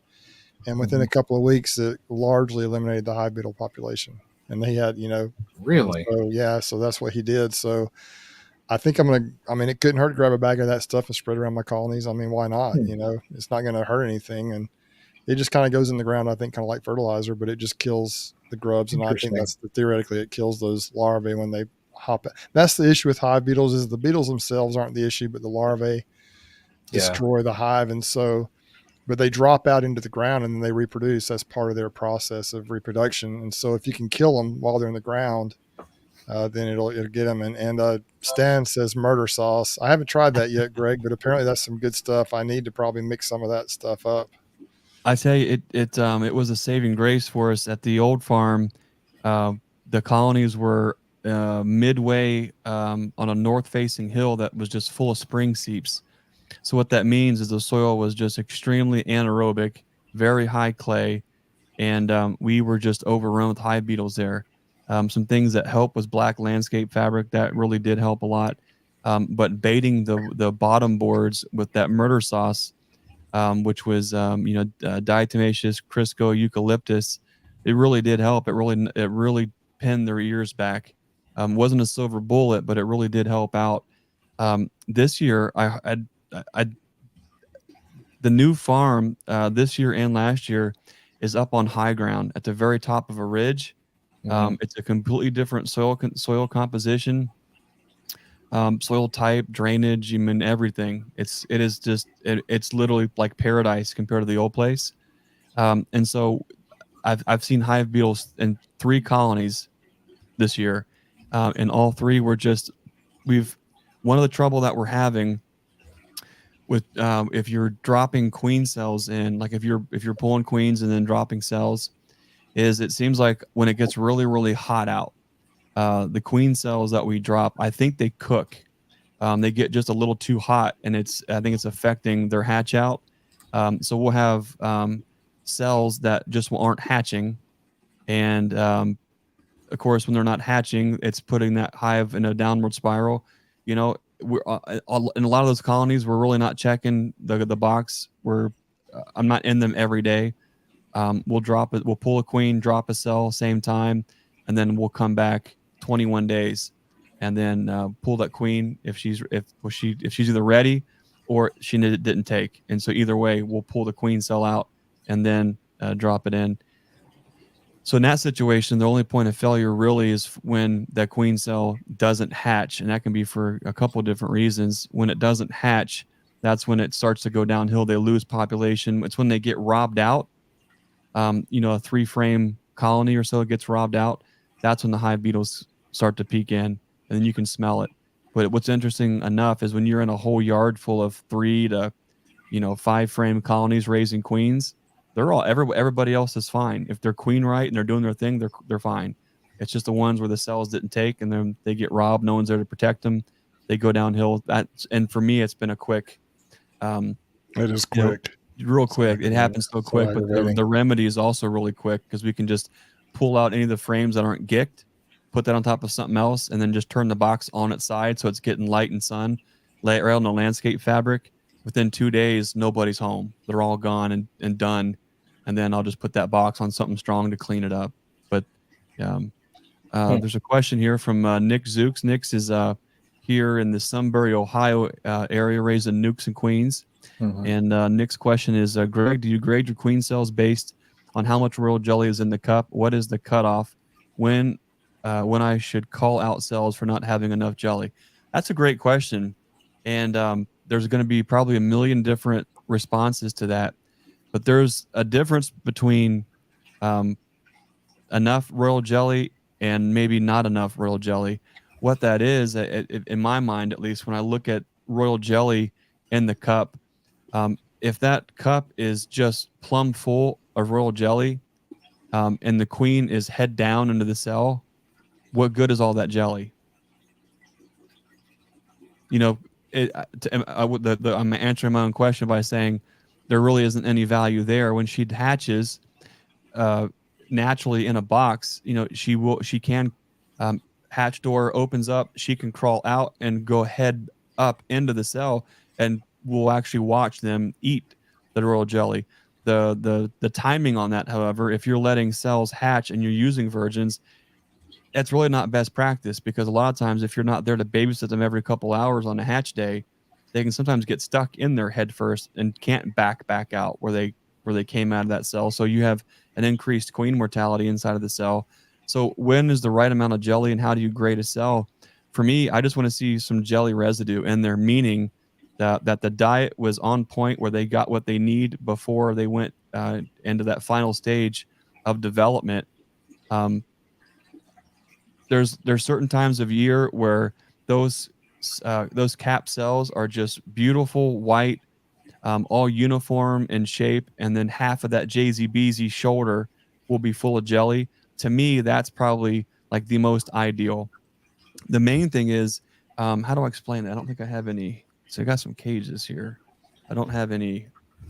If you look at a JZBZ, if you look at the wide base, which is the ones that you push in, it's backwards. The push in JZBs are not the ones that you push into the little the groove on a bottom bar, and they're not the ones you push into the JZBZ bar. They're the ones that you push into the wax. They have the big wide base, but the wide base ones are the ones that have the little nipple on top that do poke into the grooves. Did I lose you? If I haven't lost you, then I'm about to right now. So the JZBZ cup with the nipple, if you use them, you know what I'm talking about. What I do, how I judge if they've had enough to eat, is when you're pulling those out and you're looking at them, when you're looking down to the nipple, it's like a ball cap. When you're looking down into the bubble from the top of that JZBZ, when it's got jelly there, it's good, right? And there's no jelly there and it's bone dry, that's the ones that I would probably be worrying about. And it's usually the ones that you'll see where there's no jelly. When you look down into the top part of that cup, those are the ones where the take rates are way off.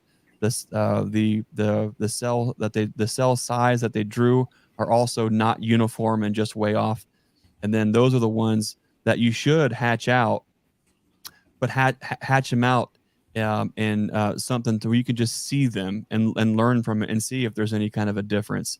One thing that we've been all year kind of experimenting with is, oh shoot, I can't think of his name. Is it Dan Long with Easy Peasy? He's made some really cool 3D printed queen cages that we can set the JZBZ in, and they can hatch inside of an incubator. You can feed them, they can hatch, they've got room, so you don't have to like transfer them out, put them into a roller, and then put them into a JZBZ. They can, the JZBZ cell slips into the top of the Easy Peasy cage. She can hatch out inside of there, and then you can just take that with the cap on it, steals it off so she can't pop out, and you can take that cage and go introduce that inside the colony. It's a pretty slick system that he had. And luckily, I had it just ahead of some incubator issues where my timing was off, and I had virgins hatching out, and I needed to do something with them anyways. So it worked out pretty good there. So great question, Nick. So for me, As long as there is jelly in the cup, then for me, I feel like that she's got enough. But there's ways that you can candle.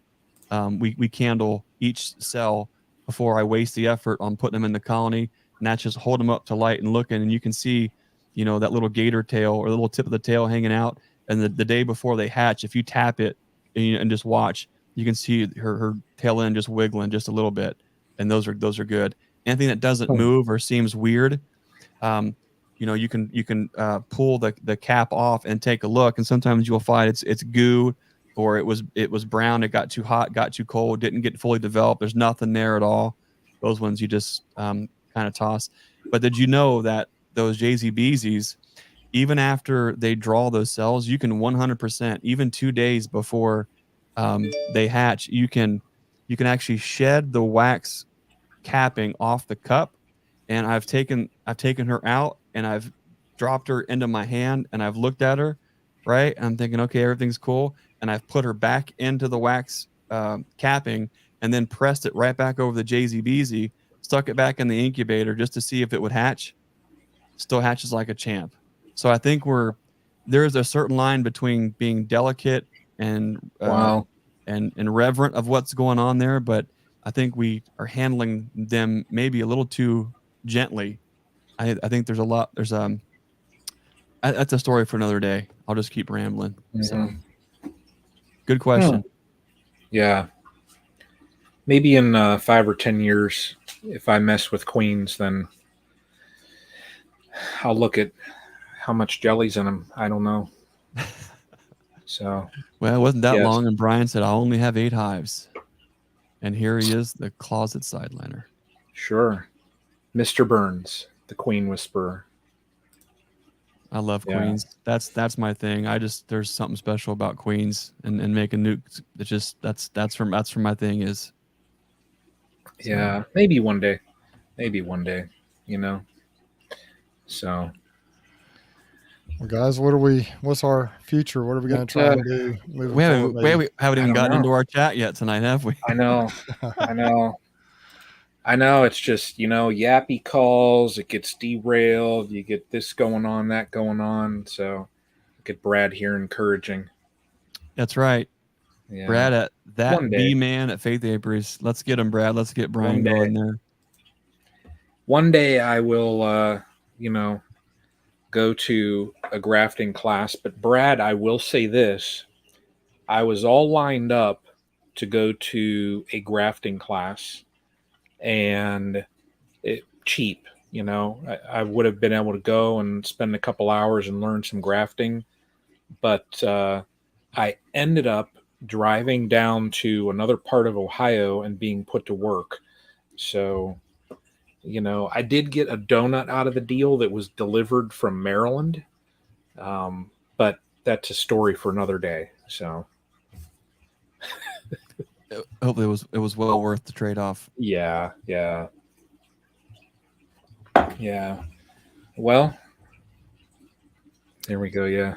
Good follow-up, Dad. Nick says, thanks for answering my question. He's running 20 queens. He grafted off his Nature's Image queen he bought last year, getting ready for winter. Oh, wow. That's probably the most rewarding thing is, we've had access to just some tremendous, really hard to find genetics, to be able to blend those with our stock and really create something that's special, and to be able to get that into the hands of folks so they can use that as leverage for their outfit.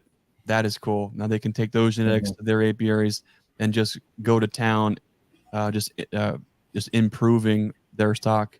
To me, that's the coolest thing. It's a little piece of us that goes on with somebody else that's built on a little piece of so many other greats. That's a really awesome thing to be able to be a part of, for sure. Yeah. And I tell you, the Nature's Image Farm genetics are at the other new beekeeper. The 2 colonies that he has are daughters from one of yours from last year. Yeah. And then the cousin of mine that wants to start will probably get one of your queens also. Nice. So you've got some queens coming from us this year yet still too. I do. 10 of them. So I'm not sure how that works into only having 8 colonies, but you know, closet sideliner, Brian Kober. no, it's the number of hives that I have. It's almost, if you look at like a mite count in a colony, it goes up, and then it just teeters right back down. So the ebb and flow. It's funny how that happens. So I think I was at the top of, what was it, the peak of Mount Stupid, and now I'm coming back down to reality. So yeah, well, guys, we're an hour and 45 minutes in. We haven't even scratched the surface on summer mite treatments, queen management, and feeding strategy. Yeah. What are we going to attempt to tackle in 15 minutes or less? Probably not much. We've had a good discussion. I think we've talked. It has been. It's been a lot of fun. I do know that it is important to, right now, at least down here, and I think throughout the country, it's very important to just kind of see what's going on with your mite levels and determine what you can do about it. I know in some areas are still doing honey. We are basically done with that here, at least for now. Some people do pull a little bit of fall honey here, but right now it's a great opportunity to if you want to use something like Apivari, it's a good opportunity to do that.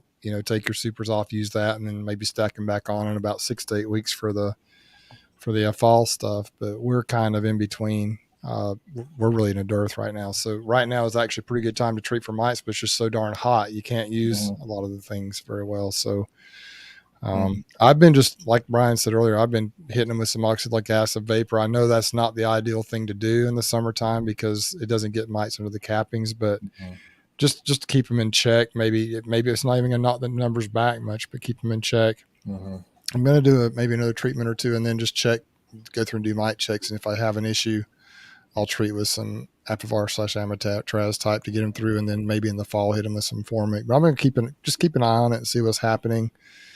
My bees overall, at least as of right now, I mentioned earlier, for those who may not have been on here, they look about as good as they ever have, I think, from top to bottom. But I just have some, it's just a tough time of year. Right now is when you separate the wheat from the tares with beekeeping. I mean, the strong colonies are going to thrive through the summer. It's not going to hurt us. They're not going to skip a beat. But the ones that are having issues at all, it really manifests itself right now.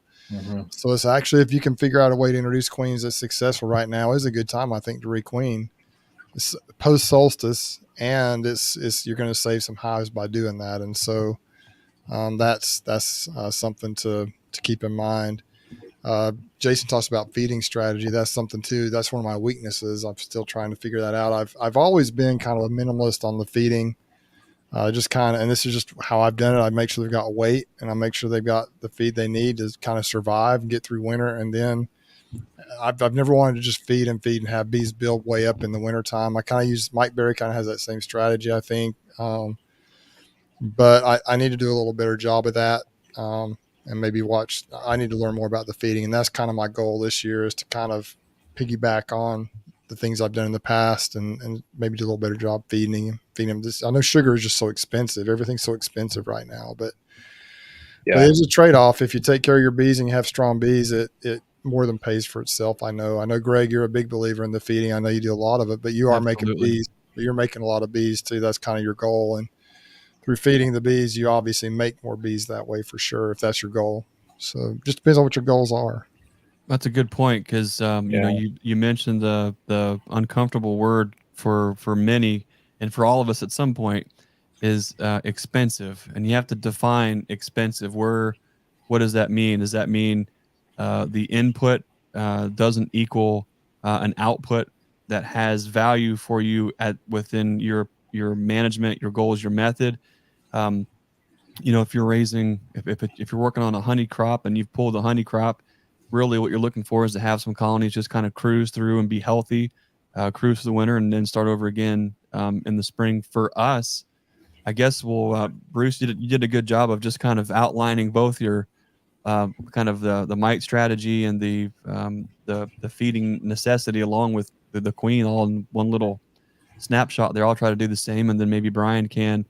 For us, the name of the game is, first and foremost, I got to get this nasty, sticky stuff out of the way. I got to get this stuff off the colonies, get it out of the way so I can kind of really see what's what. And so that's kind of what we're doing over the next week is just get this junk off there so I can bottle it and get it out of the way so I can get to the heart of the colony, which is the brood. And because the brood can really get jammed up in a bad way, depending on how much honey is in the way. Yeah. So for me, maybe eventually I'll be able to add honey to the portfolio where I can do it well. But right now, I just can't do it well enough to put a lot of extra effort. You know, our honey venture is literally really limited to, I've got a 35 gallon Hilco bottling extractor, like a 40 frame uncapping tank, a 20 frame extractor, and a 9 frame extractor. So I'm not exactly set up in a position where I want to be pulling off, 3 or 4 skids of supers to run through a smaller setup. Mm-hmm. Right now I probably have 2 skids of supers out there, and that's kind of just unintentional. That's just because they have to. I mean, I have seen a flow super work at Nature's Image Farm. Yeah. So line those babies up and just open them all up and have them drain right into buckets. Yep. Well, that's what we're going to right there. That just turn and burn. So that's where right now we're going to get the honey off. The name of the game is mite washes. See where we're at. Also try to get and do some assays on some of these colonies and actually see how they're performing. So we can continue to keep an eye on these brood mothers. See how these colonies, so we can continue to monitor what they do for the rest of the winter, so we can start to pair and isolate not only our grafting stock from next year, but the stock that we'll pull drones and queen stock from for inseminating. So that's where my mind is right now, is get the honey out of the way so I can focus on the bees. And I'm joking. Honey's a great problem to have, so I'm not downplaying honey. I'm just saying I'm not really set up to do it the way I want to do it well. So we'll get the honey out of the way, get some mite washes done, figure out where these bees are, take a look at their assays, how are they doing on their own as far as mite control. And then the name of the game is what are the mite washes telling us? Then we need to have an appropriate product. If we are 80 degrees is my kind of where I want to be, 80 degrees Fahrenheit, and I've got a mite problem, then Formic for me is going to be the choice. If we're hotter than 80 and I got to take action, then I'm going to go, and I don't have supers on, then I'm going to go to Apigard. But Apigard has its own set of challenges too. I think it was just 2 years ago we lost probably $25,000 in bees just in nukes because they absconded, and we were following the half doses and they still didn't like it. So there's challenges there too. Really, in our future is going to be the instant VAP and a lot of oxalic acid to keep things as static as possible. If we're finding numbers that need worked on just a little bit, if we can stay in that 1% to 1.5% until it gets cooler, that's what I would rather see. If we start getting up a little bit, I'm going to use oxalic acid in my instant VAP just to keep things knocked down, pinned back until the weather cools off just enough to put Formic on and or Apigard.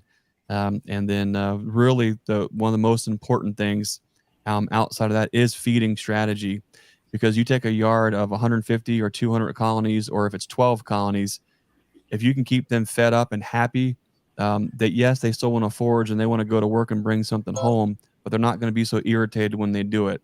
When they've got food literally at the table or on the colony, they just behave way differently. They perform better. They're less irritable. They're less robby, and they're a lot more pleasure to work. So the best thing for us, what we're doing is all the in-frame feeders either come out or they stay in and they're of no use. And we're slapping 1 or 2 gallon bucket feeders on top just to keep things stimulated, keep that trickle effect happening on those colonies. And that really helps for me. It helps with the robbing. Using bucket feeders also for me really helps with late season queen rearing and also late season comb drawing. So bucket feeders is now everything shifts over to that for nearly the rest of the year until the very end of fall going into the wintertime. If I need to bulk them up, then we'll put some frame feeders in there. So there's a lot of opportunities using bucket feeders that I don't think a lot of folks are taking advantage of. Bucket feeders are so handy that's what goes out when we build and sell hive kits. It's bucket feeders in them, because they are just so handy throughout the entire year. That, in my opinion, there's no better way to get comb drawn, have queens stimulate to keep laying and doing their thing as late as possible. So for me, that's a no-brainer. If you want more information on bucket feeders, or you're interested in bucket feeders, you can go to our website at naturesimagefarm.com. You can check them out. We ship the plugs, and we ship 1 and 2 gallon buckets all over the country and even Canada. So if you're looking at adding the bucket feeding strategy to your arsenal, check it out. You can find my number there on the website too. You can call and we can talk about it. Make sure it's a good fit for you too. So get the honey off, do washes, do assays. Let's see where our bees are with mites. Let's choose the appropriate mite treatment. And then from there, we're just getting everything ready for the last final splits of the year, downsizing splits late fall, adding fresh queens, and then trying to cruise through the wintertime with numbers, with minimum size colonies at a 10 frame single or a story and a half, and some 5 or over 5s if we have to. Brian, what's your honey mite strategy, feeding strategy looking like for the next couple weeks? You know, I'm kind of like Bruce. I don't feed in the summer. I've always found that as far as like my strategy is, you know, with honey, I let them completely pack. Well, not completely. I mean, I'll still leave them the room for their brood. You know, I leave the brood nest. I try and keep it so they don't get honey bound, but I try and keep my colonies so that at least with the double deeps, those outer frames are just packed. And I have found that, you know, there has to be just still a little bit of a trickle of a flow, at least in this area, that even without feeding, they do not rip through what stores they have this time of the year. Right. So I've found up here, like, I do not have to feed. Now, I do feed early in the year, you know, and I do feed late in the year just to top off. Like, if I see that there's colonies that don't quite have the weight, you know, then I feed late in the season. But, yeah, I have never fed in, gosh, June, July, August, probably beginning of September, and that I've never fed. So, well, that'll cut down on your bill a little bit there. We'll probably, yeah. I've only used, man, usually the first part of the year, I've already gone through at least 3 totes. I've only used a third of that feed this year. And then the fall time, I'm just expecting it to be maybe on the tail end.